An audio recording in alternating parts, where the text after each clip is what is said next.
నేను నిన్న వాక్యం చెప్తున్నాను కదా, వాక్యం మొదలెట్టిన దగ్గర నుండి పిల్లలు అల్లరి చేస్తూనే ఉన్నారు. చాలాసేపటికి వాళ్ళు అల్లరి మానేస్తారు. నేను ఇంటికి వచ్చి రికార్డింగ్ వింటున్నాను. నేను మాట్లాడుతున్నంత సేపు వాళ్ళు మాట్లాడుతున్నారు. నేను మాట్లాడడం ఆపేస్తే వాళ్ళు ఆపేస్తున్నారు. మళ్ళీ మాట్లాడుతుంటే వాళ్ళు మాట్లాడుతున్నారు. నేను మళ్ళీ ఆపేస్తే వాళ్ళు ఆపేస్తున్నారు. అప్పుడు అర్థమైంది నాకు, వీళ్ళని ఎవరు కదుపుతున్నాడు. నిజంగా మనలో ఉన్నటువంటి పాప స్వభావం మనల్ని దేవుని వాక్యం వినివ్వదు, దేవుని దగ్గరకు రానివ్వదు, దేవుని సన్నిధిలో కూర్చొనివ్వదు, దేవుని సాన్నిహిత్యంలోనికి ఉండనివ్వదు, దేవునికి దూరం చేస్తుంది. పాపం మనల్ని ఏం చేస్తుందంటే, లిగిసిపోరా, వెళ్ళిపోరా, టైం అయిపోతుందిరా, చాలా పనులున్నాయిరా అని మనలను పాపం మనసుని ప్రేరేపించి దేవునికి దూరం చేస్తుంది. మనమందరం పాపులం, అవిధేయులై తిరుగులాడు ప్రజలమని యెషయా గ్రంథం 65:2 కనబడుతుంది. అవిధేయులై తిరుగులాడు ప్రజలమని. మనం అందరం గొర్రెల వలె త్రోవ తప్పిపోతిమి అని రాస్తాడు. గొర్రెలు అనే మాటతో ఎందుకు పోల్చాడంటే, గొర్రెలు ఒక వ్యక్తి వెనకాల వెళ్ళడానికి ఇష్టపడవు. అందుకే గొర్రెలకు మాత్రం ముందొకడు నడుస్తాడు, వెనకాల ఒకడు ఉంటాడు. మిగతా వాటికి అవసరం లేదు. చీమలు ఉన్నాయనుకోండి, ఆ చీమలకి హెడ్, చీమ వెళ్తా ఉంటే దాని వెనక లైన్గా వెళ్ళిపోతాయి.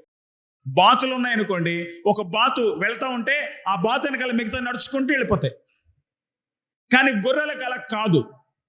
అవి వెళ్తా ఉంటే ఇవి దారి తప్పిపోతూ ఉంటాయి. కొన్నిసార్లు ఇటు తిరుగుతాయి, కొన్నిసార్లు అటు తిరుగుతాయి, కొన్నిసార్లు అవి తీసుకుంటాయి, కొన్నిసార్లు ఇవి తింటా ఉంటాయి.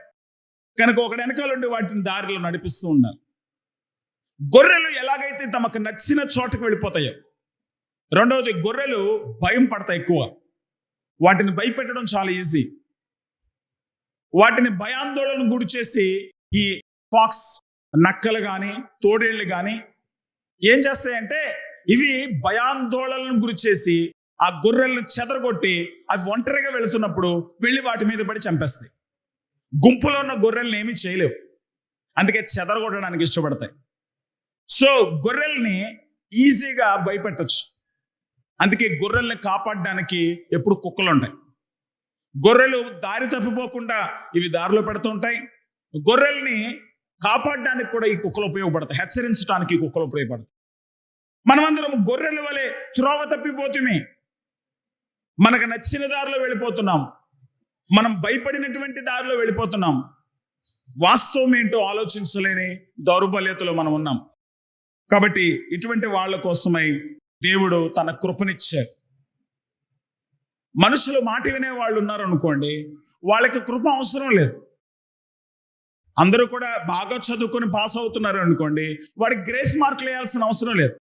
కొంతమంది వాళ్ళు 100కి 90 మార్కులే వస్తాయి, లేక 100కి 98 వస్తాయి. వాడు ఇంకో 2-3 మార్కుల్లో ఒక్కొక్కసారి మిస్ అయిపోతూ ఉంటారు. అంటే పాస్ మార్కులు కూడా చెప్పట్లేదు, మామూలుగా మాట్లాడుతున్నాను, దీన్ని లెక్కలోకి తీసుకోకండి. ఒకవేళ 100కి 25 పాస్ అనుకుందాం, 100 కనీసం 25 రావాలి, కానీ వీడికి 24 వచ్చాయి. అప్పుడు ఏం చేస్తారంటే గ్రేస్ మార్కులను కలుపుతారు. కృపతో దయతో ఇంకో మార్క్ వేస్తారు, ఆడు పాస్ అవుతాడు కదా.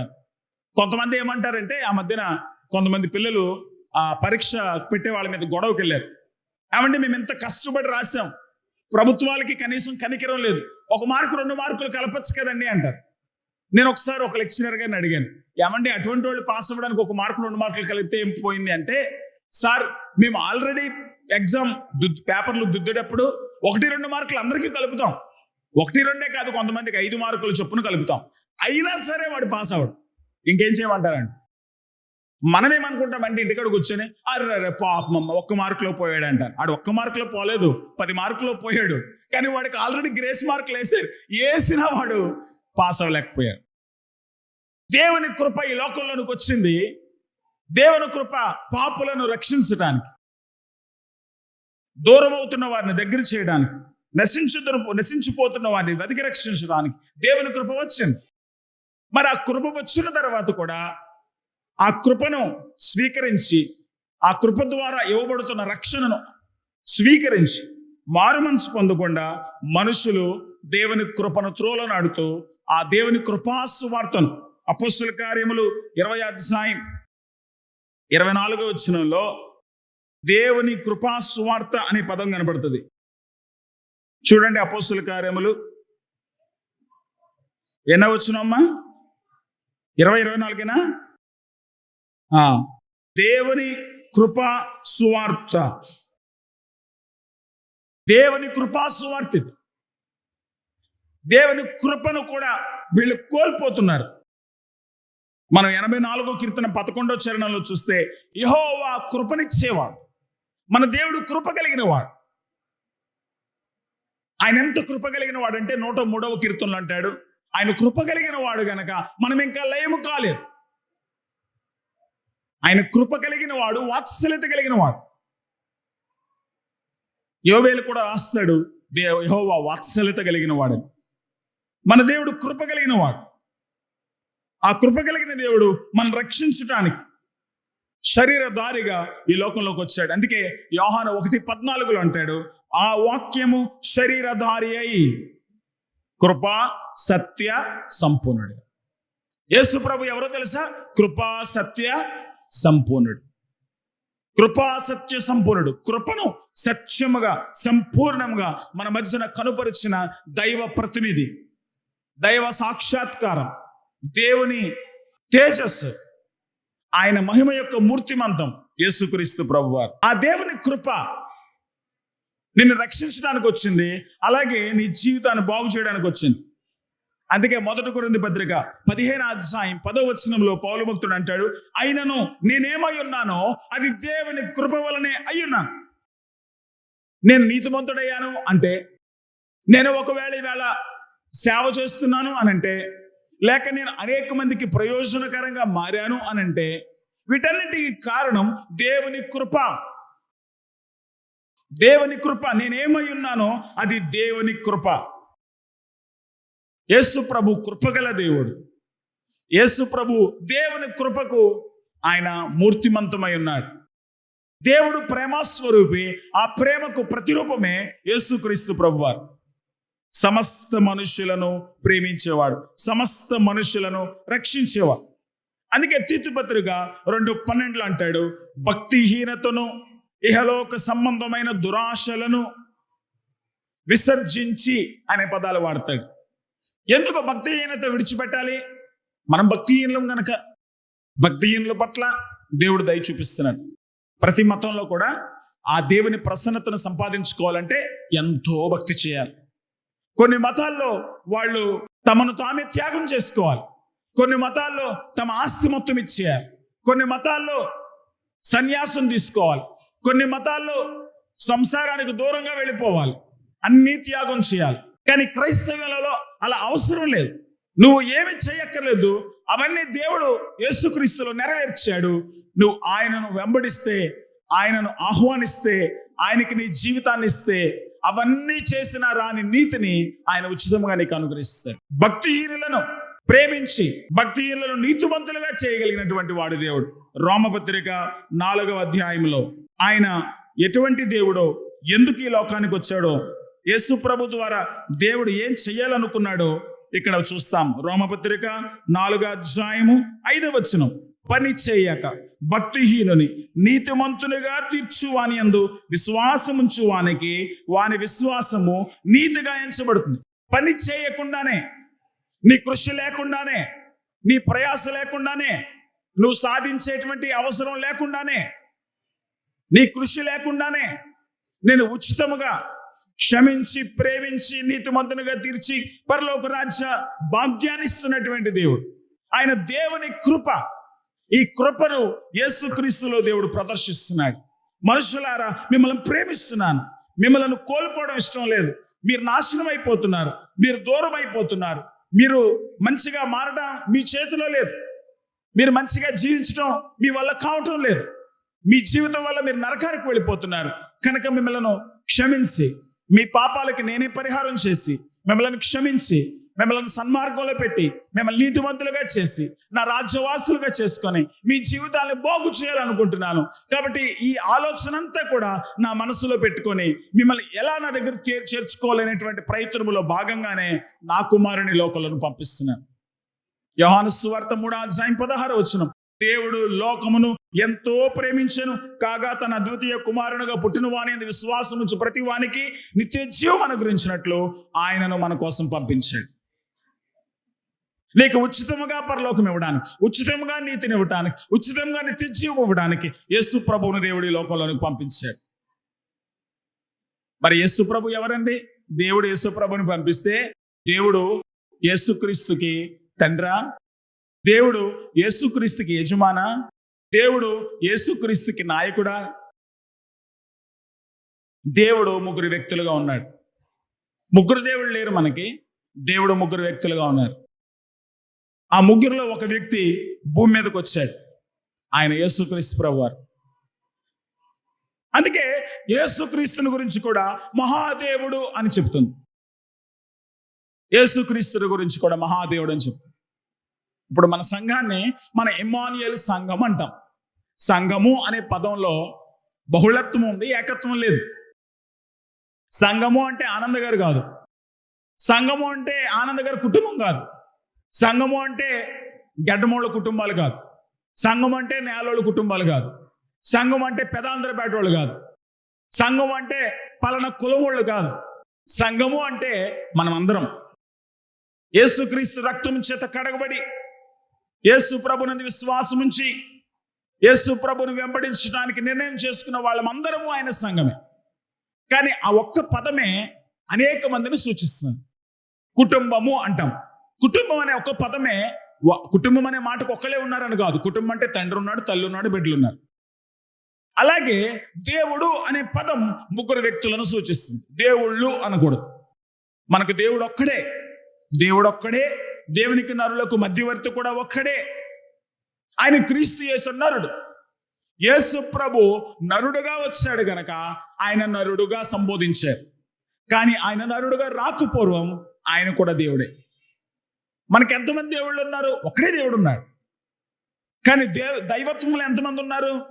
దైవ కుటుంబంలో ఎంతమంది ఉన్నారు? లేక దైవ సంఘములు ఎంతమంది ఉన్నారు? లేక దైవము అనే పదార్థములు ఎంతమంది ఉన్నారు? ముగ్గురు వ్యక్తులు ఉన్నారు. అందుకే యోహాను సువార్త 1:1 చెప్తుంది, ఆదియందు వాక్యం ఉండేను, వాక్యము దేవుడై ఉండాను. వాక్యము దేవుడై ఉండేను, ఆయన ఆదియందు దేవుని యొద్ద ఉండే. వాక్యము దేవుడే, దేవుడు దేవుని యొద్ద ఉన్నాడా? అవును. 110వ కీర్తనలో ప్రభువు నా ప్రభువును గూర్చి అనే మాట చూస్తుంది. సో దైవత్వంలో ఒక ఆయన పైనే ఉన్నాడు, ఇంకొక ఆయన భూమి మీదకి వచ్చాడు. ఇప్పుడు ఇంకొక ఆయన మన మధ్యన ఉన్నాడు. సరే, ఒక ఆయన భూమి మీదకి వచ్చాడు కదా, ఆయన దగ్గరికి వెళ్ళి ఫిలిప్ అనే ఆయన యోహాను సువార్త 14 అడిగాడు, యేసయ్యా నువ్వు తండ్రి దగ్గర నుంచి వచ్చానని చెప్తున్నావు కదా, మాకు తండ్రి ఎలాగుంటాడో చూపించవా అన్నాడు. అప్పుడు ఫిలిప్తో యేసుప్రభు అన్నాడు, నేనే తండ్రిని, నన్ను చూచినవాడు తండ్రిని చూచాడు. నన్ను చూడు, నేను తండ్రి ఒకట్లా కనపట్లేదా నీకు? ఇంకా నాకు తండ్రి చూపించమంటావేంటి అన్నాడు. ఫిలిప్కి అర్థం కాలే.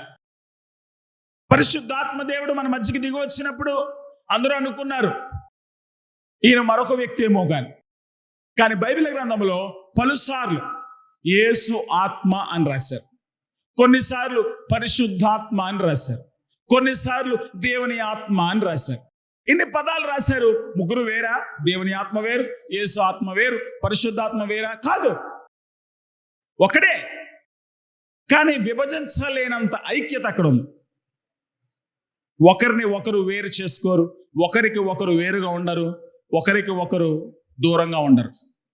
అందరూ కలిసే ఉంటారు, కానీ ముగ్గురు వ్యక్తులుగా ఉంటారు. యేసు ప్రభు భూమి మీదకి వచ్చినప్పుడు తండ్రి పైనే ఉన్నాడు, పరిశుద్ధాత్మ దేవుడు ఉన్నాడు. అందుకే ఆయన అంటున్నాడు, తండ్రి నీ చేతికి నా ఆత్మను అప్పగిస్తున్నాను. ఆయన మరణించి తిరిగి లేచాడు, పునరుద్ధానుడై తిరిగి లేచాడు. ఆయన అన్నాడు, మీకును నాకును తండ్రి అయిన వాని యొద్దకు నేను వెళుతున్నాను, నేను మళ్ళీ వస్తాను అని చెప్పాడు. మరి యేసుక్రీస్తు తండ్రి కుడి పార్శ్వాన కూర్చున్నాడని బైబిల్ ఘంటాపదంగా చెప్తుంది. మళ్ళీ ఈయన మహిమాన్వితుడై రాబోతున్నాడని కూడా బైబిల్ చెప్తుంది. ఆయన మళ్ళీ వచ్చి భూమి మీద పరిపాలన చేస్తాడని రాయబడింది. మరి ఎవరు పరిపాలన చేయబోతున్నాడు? ఎవరు ఆరాధనలు పొందబోతున్నారు? ఎవరు మహిమను పొందబోతున్నారంటే యేసుక్రీస్తు ప్రభువారే. అందుకే మనం చూస్తాము, క్రీస్తు రాజ్యం, మన ప్రభు రాజ్యం, అవన్నీ కూడా యేసుక్రీస్తు రాజ్యం అయిపోయాయి. యేసుక్రీస్తు మాత్రమే పరిపాలించుతాడు. యేసు ప్రభు పరిపాలనలోనే మనం యుగయుగాలు జీవించబోతున్నాం. ఏలయనగా ఎందుకు వచ్చాడు ఆయన? ఏలయనగా ఎందుకు వచ్చాడో ఆ వచనాలు మనకు తెలియజేస్తున్నాయి. ఎందుకు వచ్చాడు? మన భక్తిహీనతను విడిచిపెట్టాలని, మనం భక్తిహీనులు అవడం మానేయాలని, సమస్త దుర్నీతి నుండి మనల్ని విమోచించాలని, సత్క్రియలందు ఆసక్తి కలిగిన ప్రజలుగా తన కోసం పవిత్రపరచుకోవడానికి, నువ్వు నేను మంచి పనులు చేసే వాళ్ళగా ఉండాలని, నీవు నేను ఆయన క్రియలను ప్రతిబింబించాలని యేసు ప్రభు ఈ లోకంలోనికి వచ్చాడు. నీ పద్ధతి నా పద్ధతి మారిపోవాలి, మన మాట మారాలి, మన తలంపులు మారాలి, మన క్రియలు మారాలి, మన జీవిత విధానం మారాలి. అప్పుడు మాత్రమే మన ద్వారా యేసుక్రీస్తు ప్రభు ప్రత్యక్షపరచబడతాడు. ఏలయనగా ఎందుకు వచ్చాడు ఆయన?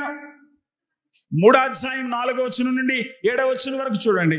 మళ్ళీ అదే మాటలు మాట్లాడతాడు. మన రక్షకుడైన దేవుని యొక్క దయయు మానవుడి ఎడల ఆయనకున్న ప్రేమయు ప్రత్యక్షమైనప్పుడు, యేసు ప్రభుని 2వ అధ్యాయంలో 11వ వచనములో దేవుని కృప అంటే ఇదే. యేసు ప్రభుని 3వ అధ్యాయం 4వ వచనములో దేవుని ప్రేమ అంటున్నాడు. యేసు ప్రభు దేవుని కృప, యేసు ప్రభు దేవుని ప్రేమ. దేవుని కృప, దేవుని ప్రేమ యేసు ప్రభులో కనపడుతుంది. అందుకే యోహాను సువార్త 8వ అధ్యాయంలో వ్యభిచారం చేసిన స్త్రీని రాళ్లతో కొడతా ఉంటే ఆయన అడ్డుపడ్డాడు. ఎందుకు కొడుతున్నారు మీరు అంటే, ఈమె పాపం చేసింది. అయితే మీలో పాపం చేయలేనాడు రాయి వేయండి అంటే ఒక్కళ్ళు కూడా మాట్లాడకుండా వెళ్ళిపోయారు. ఆయన కృప గనక వ్యభిచారంలో చావవలసినటువంటి స్త్రీకి అడ్డంగా నిలబడ్డాడు. ఆయన కృప కలిగిన దేవుడు గనక మంచి సమరయను గురించిన వృత్తాంతం చెప్పాడు. ఆయన కృప కలిగిన దేవుడు గనక తనతో వాదనకు దిగిన నెమ్మదిగానే మాట్లాడాడు. ఆయన కృప కలిగిన దేవుడు గనక లూకాసు సువార్త 4:22 చదివినప్పుడు ఆయన నోట నుండి వచ్చిన దయగల మాటలు అని చదువుతాం. ఆయన దయగల మాటలే మాట్లాడాడు, కనికరము కలిగిన మాటలే మాట్లాడాడు. నేను కనికరమునే కోరుచున్నానని సెలవిచ్చాడు. అందుకే మన దేవుడు యేసయ్య దేవుని కృపగా, దేవుని ప్రేమగా, దేవుని రక్షణగా మన ముందు ప్రత్యక్షపరచబడ్డాడు. దాన్ని బట్టి మనం ప్రభు వందనాలు చెల్లించాలి.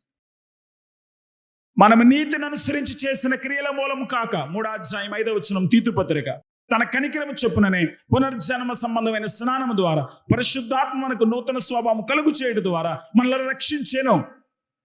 ఒక భక్తుడు అంటాడు, ఈ తీతు పత్రిక 2వ అధ్యాయం ఆ 4 వచనాల్లో 3వ అధ్యాయంలో ఉన్న ఈ 4 వచనాల్లో మొత్తం వేదాంతం అంతా ఉంది అంటాడు.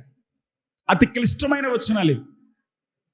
తెలుగులో మనకు వచనాలుగా విభజించారు, కానీ వాస్తవిక భాషలో ఒకే వచనంగా ఉంది. ఇదంతా దేవుని కృప, దేవుని ప్రేమ ఎందుకు వచ్చింది ఈ లోకానికి, ఆ కారణాలు కనపడతాయి. ఆ దేవుని కృప, దేవుని ప్రేమ ఏం చేశాడు అవి కనపడతాయి. ఆయన తర్వాత మనకి ఎటువంటి కృపనిచ్చాడు అది కూడా కనపడుతుంది.